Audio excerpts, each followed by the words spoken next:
नमस्कार दोस्तों, मैं प्राध्यापक बहिरम देवेंद्र, हिंदी विभाग, रय शिक्षण संस्था का महाराजा जीवाजीराव शिंदे महाविद्यालय श्रीगोंदा। आज सावित्रीबाई फुले पुणे विश्वविद्यालय द्वारा जो पाठ्यक्रम प्रथम वर्ष बीए के लिए बनाया गया है, प्रथम वर्ष बीए हिंदी के लिए जो पाठ्यक्रम बनाया गया है, उसके अंतर्गत जो पाठ हमारे पाठ्यक्रम में दिया गया है वह है गुलशेर खां शानी द्वारा लिखित युद्ध कहानी। दोस्तों, आज हम लोग युद्ध कहानी का विश्लेषण करने का प्रयास करेंगे। हम सभी लोग जानते हैं कि भारत पाकिस्तान के विभाजन के बाद भारत और पाकिस्तान के युद्ध हुए। हम सभी लोग जानते हैं कि युद्ध होने के उपरांत हमारे भारत देश की परिस्थिति क्या होती है। हमारे सबसे बड़े जनतंत्र वाले देश में भी कभी कभी जनतंत्र को, जहां पर जनतंत्र को सबसे बड़ा आह्वान होता है धर्म और जाति का, जिस जनतंत्र में, इतने विशाल जनतंत्र में हम लोग जाति भेद और धर्म भेद के विरहित रहते हैं। धर्म निरपेक्षता, जाति निरपेक्षता हम रहने वाले लोग हैं। ऐसे में देश की अखंडता को, एकता को जहां ठेस पहुंचती है, वह ठेस कैसे पहुंचती है, इसका विश्लेषण युद्ध कहानी में किया गया है। गुलशेर खां शानी का परिचय हम लोग संक्षिप्त रूप में देखेंगे। दोस्तों, गुलशेर खां शानी 1960 के बाद जो वरिष्ठ कथाकार हैं, यथार्थ का चित्रण करने वाले कथाकारों में गिने जाते हैं, जिन्होंने भारत पाकिस्तान के विभाजन की बात की परिस्थितियों को बहुत ही सुंदरता से निखारा है, जहां पर भारतीय मुसलमानों को बहुत सुंदर दर्शन, भारतीय मुसलमानों की भावनाओं को बहुत सुंदर पद्धति से दर्शाने का प्रयास गुलशेर खां शानी जी ने किया है। देश के अखंडता के लिए लिखने वाले यह लेखक, इनका परिचय हम लोग संक्षिप्त रूप में देखेंगे। इनका जन्म 16 मई 1933, इनकी मृत्यु 10 फरवरी 1995 में हुई। प्रसिद्ध कथाकार एवं साहित्य अकादमी की पत्रिका समकालीन भारतीय साहित्य और साक्षात्कार के संस्थापक एवं संपादक गुलशेर खां शानी रहे हैं। आप अनेक भारतीय भाषाओं के अलावा रूसी, लिथुआनी, चेक, अंग्रेजी में इनकी रचनाएं अनुवादित हुई है। मध्य प्रदेश के शिखर सम्मान से भी इन्हें अलंकृत और उत्तर प्रदेश के सरकार द्वारा इन्हें पुरस्कृत भी किया गया है। नवभारत टाइम्स में भी इन्होंने कुछ समय काम किया। दोस्तों, इनके प्रसिद्ध कहानी संग्रह है बबुल की छांव, जो 1958 में प्रकाशित हुआ था। डाली नहीं फूलती 1960 में प्रकाशित हुआ था। छोटे घेरे का विद्रोह, एक से मकानों का नगर, युद्ध 1973 में प्रकाशित हुई ये कहानी संग्रह है।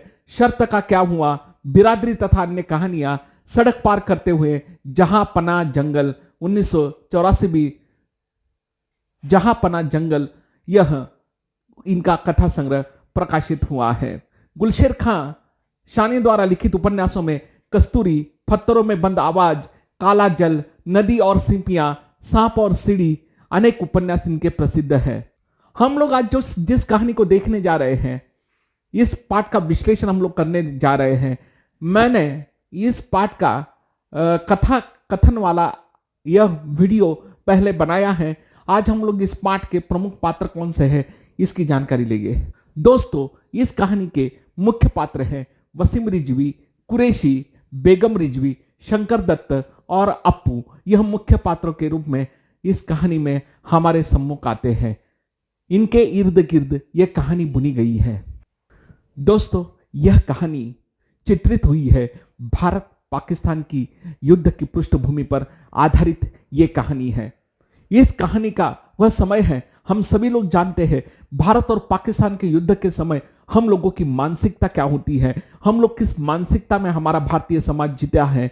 यहाँ का हिंदू समुदाय हो, यहाँ का मुस्लिम समुदाय हो, इन सभी लोगों में एक ऐसी रेखा खींची होती है कि जो रेखा बड़ी भयंकर होती है, जो हमारे देश की एकता के लिए बाधक भी होती है। ऐसे भारत और पाकिस्तान के युद्ध के समय, जहां भारत और पाकिस्तान का युद्ध छिड़ा था और उसके आसपास के जो गांव और नगर थे, वहां पर इसी युद्ध की चर्चा होती थी। वहां पर रहने वाले मुस्लिम समुदायों में हमेशा एक डर सा लगा रहता था कि इस युद्ध का जो भी परिणाम हो, लेकिन उस परिणाम का परिणाम इन मुस्लिमों पर क्या होगा, यह महत्वपूर्ण है।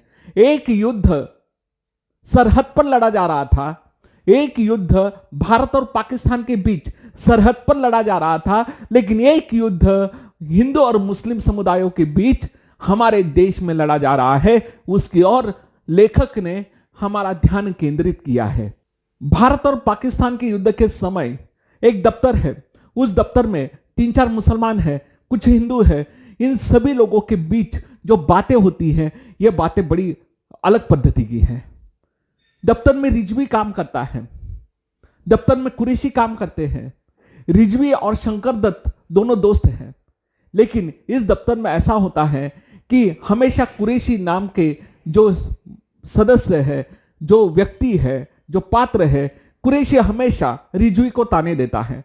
कुरैशी मुस्लिम होने के बावजूद हमेशा यह दिखाने का प्रयास करता है कि मैं कैसे हिंदुस्तानी हूं। हमेशा भारत और पाकिस्तान के युद्ध की बातें छेड़ देते हैं और कैसे पाकिस्तान को सबक भारतीय सैनिक सिखा रहे हैं, इससे जोर जोर से कहते हैं।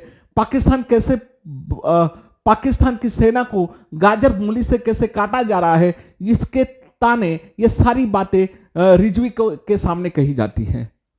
अब ये क्यों कही जाती है, उसका भी एक कारण है कि ये जो कुरैशी जैसे लोग हैं, इस कहानी में ये महत्वपूर्ण पात्र है। कुरैशी जैसे लोग हैं, वह ऐसे लोग हैं, भारत और पाकिस्तान के संवेदनशील मुद्दे आते हैं तब ये दिखाना चाहते हैं हम कैसे भारतीय हैं, हम भारतीय हैं, ये दिखाने का प्रयास करते हैं। अपने अलग अलग हथकंडों से वो समाज में दिखाना चाहते हैं कि हम भारत के मुसलमान हैं। कल उठकर उन्हें अपने ही देश में डर लगता है।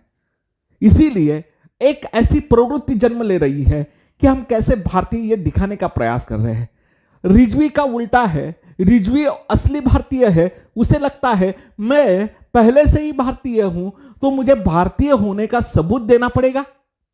इसीलिए रिजवी इन लोगों के बीच नहीं रहता है, इन लोगों का विरोध करता है अपने कृति से। कुरैशी जी ने तो इतना बड़ा काम किया था कि जिस समय भारत और पाकिस्तान का युद्ध चलने लगा तब शहर के कुछ मुसलमानों ने, जो देशभक्त कहलाते भारत के मुसलमान हैं, यह दिखाने के लिए राष्ट्रीय मुस्लिम संघ की स्थापना की और वहां पर हम कैसे भारतीय हैं, हम कैसे राष्ट्र के लिए जान देते हैं या हम कैसे भारतीय हैं, यह दिखाने के लिए प्रतिज्ञा वहां पर पड़ी गई और वहां पर उन कागजातों पर मुसलमानों के दस्तखत लिए गए कि हम लोग भारतीय हैं, हम भारत के साथ हैं। इसीलिए यह सारा काम कुरैशी कर रहा था और कुरैशी के पास एक काम सौंपा गया था कि वो जो सारे पर्चे बनाए गए थे इस राष्ट्रीय मुस्लिम संघ के प्रमुख हामिद अली को बनाया गया था, जो 2 बार हज जा चुके थे और वो ये कहना चाहते थे या वो ये दर्शाना चाहते हैं कि कैसे हम भारतीय हैं, हम भारतीय राष्ट्रीयता कैसे हम लोगों में भरी हुई है, ये दिखाने का प्रयास राष्ट्रीय मुस्लिम संघ कर रहा था। लेकिन उस राष्ट्रीय मुस्लिम संघ के कागजातों पर दस्तखत करने से रिजवी ने मना किया था। वो क्यों मना किया था? क्योंकि रिजवी का यह मत था कि वे भारतीय है और मैं भारतीय होने का, देशभक्त होने का मैं प्रमाण क्यों दूं? मैं मन से देशभक्त हूं, मैं भारत में ही रहने वाला हूं, तो मुझ में ऐसे अपराध बोध की भावना क्यों है? इसीलिए वह भारतीय होने की जो दलीलें है, ये दलीलें देना नहीं चाहता है। यह था रिजवी का स्वभाव। एक और कुरैशी थे जो हम राष्ट्रीय मुसलमान कैसे ये दिखाने का प्रयास कर रहे हैं। एक और रिजवी है कि भारत पाकिस्तान के युद्ध के समय वो ये कहना चाहता है, अरे हम लोग इसी देश के नागरिक हैं, तो फिर हम अपनी राष्ट्रीयता का सबूत को क्यों दे? ये भी भावना रिजवी के मन में है। इसके बाद दोस्तों इस कहानी का एक अलग मोड़ आता है। शंकर दत्त और रिजवी बहुत अच्छे दोस्त हैं। शंकर दत्त को भी ये जो रिजवी को ताने दिए जाते हैं ये पसंद नहीं है। शंकर दत्त इस कहानी का ऐसा पात्र है तो बहुत ही संवेदनशील है। जो ऐसे लोग भी होते हैं जो जनतंत्र की रक्षा करने के लिए अपने विचारों को कभी बदलते नहीं हैं, क्योंकि भारत के जनतंत्र की रक्षा, राष्ट्रीय एकता की रक्षा तभी हो सकती है जब हिंदू और मुसलमान दोनों की एक सोच हो। शंकर दत्त भी ऐसे ही है। वो बड़े संवेदनशील है, भावुक है। उन्हें बड़ा दुख होता है कि युद्ध के समय निष्पाप, या हम लोग कहते हैं कि जिनका कोई कसूर नहीं है, ऐसे लोगों की मृत्यु होने पर वो शोक जताता है। और रिजवी को जो ताने दिए जाते हैं, इससे भी उन्हें बहुत बुरा लगता है। रिजवी उनके मित्र हैं। एक बार तो इतना ताना दिया गया कि दफ्तर में ऐसी चर्चाएं होने लगी। इन तानों से रिजवी परेशान था। शंकर दत्त ने उसके प्रति सहानुभूति दर्शाई और इस युद्ध की विभीषिका के बारे में बताया। उन्होंने ये भी कहा कि एक युद्ध बॉर्डर पर लड़ा जाता है, लेकिन ये जो देश के बीच मनों के भीतर युद्ध चल रहा है, इसे कौन रोक सकता है। बहुत ही सुंदर वाक्य शंकर दत्त ने उस समय कहा। उसी समय जहां पर रिजवी और शंकर दत्त के क्वार्टर्स थे, वहां वो रहते थे, वहां पर एक घटना ऐसी हुई। वह घटना बड़ी महत्वपूर्ण थी कि वहां की घटना ऐसे हुई कि वहां पर ब्लैकआउट की संवेदन स्थिति को चित्रित किया गया है कि जब आसपास युद्ध हो रहा है तब कंटेनमेंट जोन वहां पर लागू होता है। तो आसपास के शहरों को और गांवों को सतर्क किया जाता है कि रात के समय दिया बत्ती न जलाए, जिसके कारण उजाले को देखकर शत्रु उस पर हमला कर सके। यह जो रिजवी और शंकर दत्त रहते थे, यह शहर कंटेनमेंट जोन में नहीं आता था, लेकिन सतर्क नागरिक होने की हैसियत से वहां के स्वयं सेवकों ने रात को बत्ती बुझाने का निर्णय लिया और रात को बत्ती बुझाओ का नारा ये गलियों में देते थे। उसी समय बहुत सारे लोग बत्ती बुझाकर रात को मोमबत्ती जलाकर अपने बाकी के काम करते थे। रिजवी भी उस रात कुछ लिख रहा था, कुछ पढ़ रहे थे, और उन्होंने मोमबत्ती का उजाला या मोमबत्ती लगाई हुई थी और सारे पर्दे लगा लिए थे, लेकिन पर्दे का एक कोना सरक जाने के कारण उसका उजाला गली में दिखाई दे रहा था। इसीलिए जो रात को स्वयंसेवक आए, उन्होंने बत्ती बुझाने का नारा दिया।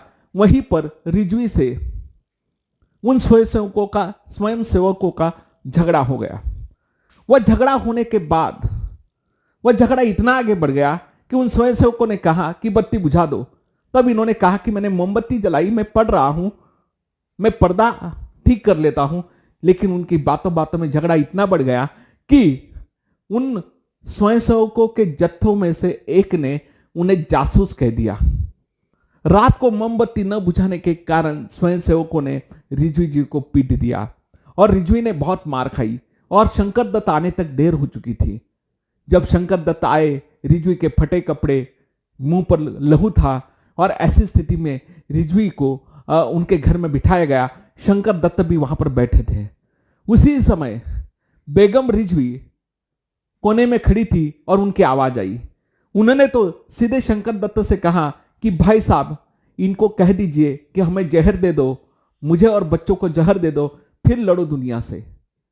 रिजवी के मन में यह दुख था कि मैं देशद्रोही नहीं हूं, फिर भी मैं देशभक्ति का सबूत क्यों दूं। यह उनकी भावना थी। इस भावना को कोई नहीं समझ रहा था। इस भावना के प्रति किसी का आदर नहीं था। शंकर दत्त वहां बैठे हुए थे। उसी समय उन्हें शंकर दत्त ने देखा कि रिजवी के बच्चे अप्पू और सना, ये दोनों थे, अप्पू और सबा, और इन दोनों को देखकर शंकर दत्त ने अप्पू को बुलाया, लेकिन अप्पू पास नहीं आया। बाद में शंकर दत्त को लगने लगा कि क्या यही अप्पू है कि जो अप्पू मेरे आने के बाद दौड़कर चला आता था। शंकर दत्त और रिजवी की बड़ी पुरानी दोस्ती है और इस दोस्ती का यही सबूत था कि शंकर दत्त निसंतान थे। वे शाम के समय, रात के समय खाना खाने के बाद वह सहज ही अप्पू से मिलने या रिजवी साहब से मिलने चले आते थे और उस समय अप्पू भागता हुआ शंकर दत्त के गले से लिपट जाता था। लेकिन यह लिपटना अब कम हो गया था। अप्पू ने अब थोड़ी रुखाई दिखाई थी। इन सारे प्रश्नों से शंकर दत्त का मन घायल हो रहा था। वह अंदर ही अंदर टूट रहे थे कि यह कैसी परिस्थितियां अब आ चुकी है। ऐसी परिस्थिति में उन्हें याद आया कि अप्पू ने अनेक प्रश्न किए थे। शंकर दत्त सोचने लगे कि अप्पू ने सवाल किए थे कि युद्ध कौन लड़ता है, युद्ध दो देशों में होता है, सैनिक कैसे मरते हैं, सैनिक दोनों ओर के मरते हैं। और ऐसी परिस्थिति में उसका एक सवाल होता है कि लाहौर में मेरे मामा जी भी सैनिक है, क्या वो भी लड़ते होंगे? ये कहते वो भी लड़ते हैं। तो फिर इन युद्ध करने वालों को पुलिस क्यों नहीं पकड़ती? ये उनका सवाल है। मतलब अप्पू के इन सवालों से घायल होते जाते हैं शंकर दत्त, और आखिर में शंकर दत्त को अप्पू का एक सवाल याद आता है जो अप्पू ने उसके पिता रिजवी से पूछा था। उसने पूछा था रिजवी से कि अब्बा कि हम हिंदू है या मुसलमान? तब रिजवी ने शंकर दत्त की ओर देखा और अपने बेटे से कहा कि मुसलमान। तो फिर हमारे अल्लाह कहां रहते हैं? तो इन्होंने कहा आसमान में। तो फिर ईश्वर कहां पर रहते हैं? इन्होंने कहा आसमान में। अप्पू अगला सवाल पूछने वाला था, उसी समय ये दोनों उसे टाल गए। अगर हिंदू और मुसलमानों के भगवान अगर एक जगह पर रह सकते हैं, अप्पू का कहना यही था, तो फिर हम लोग यहां लड़ाई क्यों लड़ते हैं? यह सवाल अप्पू के मन में था। यही बात युद्ध कहानी की संवेदनशीलता है। और आखिर में लेखक ने बड़ी सतर्कता से कहा है कि एक गौरैया अपनी ही परछाई को चोंच मार रही थी। यह बहुत कुछ कह जाता है इस कहानी में। दोस्तों यह अत्यंत संक्षिप्त रूप में मैंने आपके सम्मुख सारांश रखा है कि हिंदू और मुस्लिमों की जो संवेदनाएं हैं, अपने जो संबंध है, रिश्ते हैं, इन रिश्तों में ये युद्ध दरारें डाल देता है। युद्ध होना चाहिए, लेकिन ये युद्ध सरहद पर भी होता है। और जो लोग बेचारे भारत पाकिस्तान के विभाजन के समय यहां और वहां बिखर गए थे, उन मुसलमानों का क्या होगा, ये उनकी संवेदनाओं का क्या होगा, यह भी बहुत महत्वपूर्ण है। मैं तो इतना ही कहूंगा कि महीप सिंह के द्वारा पानी और पुल नाम की बहुत सुंदर कहानी कही गई थी। उस पानी और पुल में भी यही मुद्दा था कि दो देशों के बीच नदी बहती है, उनके बीच करारों के पुल बनाए गए, लेकिन उस पुल के नीचे जो नदी बहती है, वो जो प्रवाह है, प्रेम है, उस प्रेम का क्या? उस प्रेम को तो हम लोग सरहदों में बांट नहीं सकते। वैसे ही यहां पर रिजवी और शंकर दत्त की दोस्ती का प्रश्न यहां पर उपस्थित होता है। ये इस कहानी के जो संवाद है वो बड़े शक्तिशाली है, बड़े ताकतवर है। इसका अर्थ, इसका संदर्भ प्रस्तुत करना बहुत जरूरी होता है। इसलिए मैंने यहां पर आपको कुछ संवाद दिए हैं। उन संवादों की ओर ध्यान दीजिए। देखिएगा, पहला संवाद है, यार लाहौर आ जाए, बगल की मेज से आवाज आई, हम तो वही चलकर बसने की सोच रहे हैं, सुना है कि शहर साला बेहद खूबसूरत है। दोस्तों, यह कुरैशी जैसे लोगों ने रिजवी को ताने दिए हैं। रिजवी के सामने पाकिस्तान के खिलाफ वह बातें करते हैं। मतलब पाकिस्तान के खिलाफ बातें करते हैं, इसका मतलब पाकिस्तान अच्छा है, यह बात नहीं है कि रिजवी को यह सताया जा रहा है। यहां पर यह संवाद दिया है। दूसरा संवाद यहां पर देखिए, मैं क्या बेईमान हूं जो ईमानदारी का सबूत पेश करता फिरूं? रिजवी ने बड़ी सतर्कता से राष्ट्रीय मुस्लिम संघ के कागजों पर हस्ताक्षर करने से मना कर दिया था, और उसने बहुत बड़ी बात कही थी, क्या इस देश के मुसलमानों को राष्ट्रीयता का सबूत देना पड़ेगा? यह रिजवी की आवाज नहीं है। इस देश की राष्ट्रीय अखंडता को बचाने के लिए जो हिंदू और मुसलमान प्रयास कर रहे हैं, उन सभी लोगों की आवाज है। इसकी ओर भी ध्यान देना जरूरी है।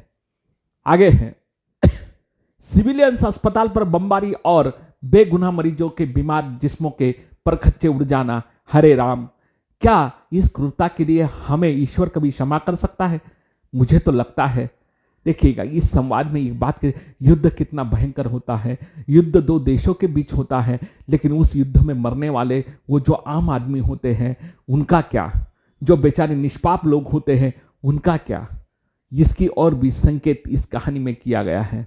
रिजवी की पत्नी बेगम रिजवी ने जो कहा था, क्योंकि रिजवी अपने अस्मिता के लिए लड़ते हैं, वो कहते हैं कि हम यहां पर हमें देशभक्ति का सबूत क्यों देना पड़े? जिस समय मोमबत्ती बुझाने से या बत्ती बुझाने से रिजवी इनकार कर रहे थे, उस समय के प्रसंग में उन्हें जासूस कहा गया था, उस समय उनको पिटा गया था। उस समय बेगम रिजवी ने बहुत बड़ी बात कही थी। वह बात थी, भाईजान, हम पर एक एहसान कीजिए, इनसे कहिए कि मुझे और बच्चों को जरा जहर देकर सुला दे, फिर चाहे ये दुनिया से जूझते फिरे, हम और हमारा खुदा है। यहां पर भी बड़ी वेदना यहां पर बेगम रिजवी द्वारा व्यक्त हुई है। अब देखते हैं दोस्तों, मैंने सारांश में तो बड़े संक्षिप्त सवाल किए थे, कहे थे अब देखिए दोस्तों, मैंने सारांश में बड़े संक्षिप्त सवाल आप लोगों से पूछे थे, लेकिन यहां ध्यान दीजिए कि अप्पू और शंकर दत्त के बीच जो संवाद होता है वो देखिए। इन्हें फौज में भेजता कौन है अंकल? देश भेजता है बेटे। देश? देश कौन है बेटे? देश शंकर दत्त को एक पल सोचना पड़ा था। देश वो है जिसमें लोग रहते हैं, जैसे हम तुम, हम ही देश है बेटे। देखिए दोस्तों, ये संवाद कौन सी बात कहता है कि अरे देश, देश कोई अलग चीज नहीं है, देश हम ही लोग हैं, हमसे देश बनाए हैं, हमसे देश बनाए हैं, हम सभी लोग देश बनाने के एक साधन हैं। और जैसे कहते हैं पंच तत्व से मनुष्य शरीर बनता है, तो आम लोगों से देश बनता है। इसकी और भी संकेत गुलशेर काशानी जी ने किए हैं। आगे अप्पू शंकर दत्त से कुछ और संवाद पूछता है। इस कहानी में संवाद बड़े मायने लगते हैं, इसकी ओर भी ध्यान देना चाहिए। किससे? लड़ाई में गोली वोली से उन्हें लगती नहीं है, लगती है सच्ची मुच्ची की। हां, फिर वे मर जाते हैं सच्ची मुच्ची। हां बेटे, सच्ची मुच्ची। अप्पू की छोटी सी पेशानी में बल पड़ा था, उसके छोटे छोटे होंठ आश्चर्य की और चिंता से खुल गए थे।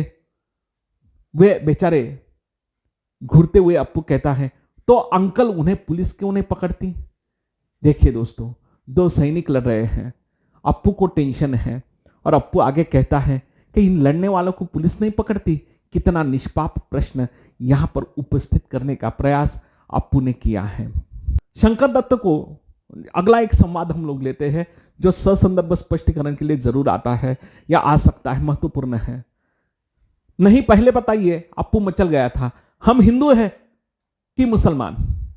देखिए, अप्पू ने अपने पिता रिजवी से पूछा, लेकिन क्यों बताइए? अच्छा, मुसलमान। अल्लाह मियां कहां रहते पापा? ऊपर आसमान में ना? हां, और भगवान? वे भी वही कहते हुए अप्पू की आंखों में एक बहुत गहरा प्रश्न तैर रहा था। आप देखिएगा, मैंने जो आपसे पहले भी कहा है कि अप्पू की ये जो सवाल है, ये सवाल हम लोगों की आंखें खोल देते हैं। जो लोग हमारी धार्मिक एकता को ठेस पहुंचाने का प्रयास करते हैं, उन लोगों के लिए यह संवाद महत्वपूर्ण है। जो लोग हमारी राष्ट्रीय एकात्मता, धर्मनिरपेक्षता पर वार करने का प्रयास करते हैं, हमारे संविधान पर वार करने का प्रयास करते हैं, उन लोगों के लिए यह सवाल, अप्पू के सवाल एक चाबुक की तरह लगते हैं। यह भी ध्यान में रखिएगा, अप्रतिम संवाद योजना इस कहानी में हुई है। देखिए दोस्तों, इस कहानी की शीर्षक की सार्थकता देखिए। यह शीर्षक कितना सार्थक है, युद्ध। मैंने तो इतना ही निष्कर्ष लगाया है कि युद्ध सरहदों पर भी लड़े जाते हैं, युद्ध मनों में भी लड़े जाते हैं। सरहदों के युद्ध समाप्त हो सकते हैं, लेकिन मनों के युद्ध जल्दी समाप्त नहीं होते। मनों के बीच चल रहे युद्ध को निकालने का प्रयास हमें करना चाहिए। निष्कर्ष रूप में मैं ये कहता हूं, युद्ध मैदान में और मन में लड़े जाते हैं।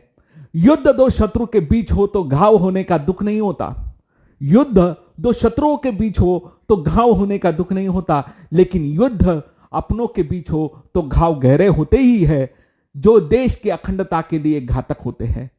यह भी ध्यान में रखिएगा, अपनों के बीच जो युद्ध होते हैं उसके घाव बड़े गहरे होते हैं। इस प्रकार से हम लोग शीर्षक की सार्थकता स्पष्ट कर सकते हैं। आप अपनी पद्धति से भी इसको स्पष्ट करने का प्रयास कर सकते हैं। मैं छात्रों को यही कहना चाहूंगा कि इस कहानी का उद्देश्य क्या है। इस कहानी का उद्देश्य है अल्पसंख्यक वर्ग की चेतना को अभिव्यक्ति देना। इस कहानी में से हमें लेखक ने ऐसे वर्ग की अभिव्यक्ति को पेश करने का प्रयास किया है कि जिस वर्ग को हमेशा सहमे हुए रहना है, डर के रहना है, तो ऐसे वर्ग की चेतना को अभिव्यक्ति देने का प्रयास लेखक ने किया है। विभाजन की त्रासदी की पीड़ा आम मुस्लिम आदमी को ही क्यों भुगतनी पड़ती है? उसकी अस्मिता, राष्ट्रीयता, मूल्यों, संवेदनाओं को ही क्यों कटघरे में खड़ा कर दिया जाता है।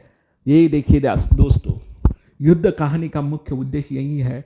लेखक कहना चाहते हैं कि विभाजन की जो त्रासदी है, इसकी पीड़ा जो है आम मुसलमानों को ही क्यों भुगतनी पड़ती है। उसकी अस्मिता, राष्ट्रीयता, मूल्यों को, संवेदनाओं को ही कटघरे में क्यों खड़ा कर दिया जाता है, इसकी और भी लेखक ने जोर दिया है। युद्ध चाहे देश के नाम पर हो या जाति, लिंग, धर्म के नाम पर, युद्ध की विभीषिका प्रारंभ से ही मानवता के विरुद्ध रही है। बहुत सुंदर बात है कि इस कहानी में गुलशेर खां शानी जी ने बहुत बड़ी बात यहां पर संदेश देने का प्रयास किया है, जो मैंने निष्कर्ष लगाया है कि युद्ध चाहे देश के नाम पर हो या जाति के नाम पर हो, लिंग के नाम पर हो, लेकिन यह युद्ध की विभीषिका जो है मानवता के विरुद्ध है। इसकी और भी ध्यान यहां पर गुलशेर खां शानी जी ने खींचा है कि धर्म को ढाल बनाकर कुछ अवसरवादी लोग अपना स्वार्थ सिद्ध करते हैं, उस पर करारा सवाल उठाया गया है। विभाजन के बाद मुस्लिम समाज के बहुत सारे डर, असमंजस और विरोधाभास को हमारे सामने रखने का प्रयास गुलशेर खां शानी ने किया है। युद्ध कहानी का संदेश यही है कि देश की अखंडता को बचाने के लिए हमें सभी लोगों को एक साथ रहना आवश्यक है। चाहे सरहदों पर कोई भी देश झगड़ा करे, लेकिन मानवता के लिए हमें काम करना है। और मानवता का संदेश हमारे भारत देश ने दिया है, क्योंकि यही वह देश है जिस देश में धर्मनिरपेक्षता सबसे अधिक प्रभावी रूप में सफल हुई है। ये जिस देश में संविधान सबसे ज्यादा सफल हुआ है, और ऐसे संविधान, ऐसा हमारा अखंड देश जिसको धर्म के नाम पर, जाति के नाम पर टुकड़ों में बांटने की कोशिश करने वाले उन शक्तियों का हम लोग निषेध करेंगे युद्ध कहानी द्वारा। और आज हम लोग यहीं पर विदा लेते हैं। यह सारे विचार युद्ध कहानी के संदर्भ में मैंने आपके सामने रखे हैं। इसी के साथ मैं आप सभी लोगों से विदा लेता हूं। धन्यवाद। जय कर्मवीर।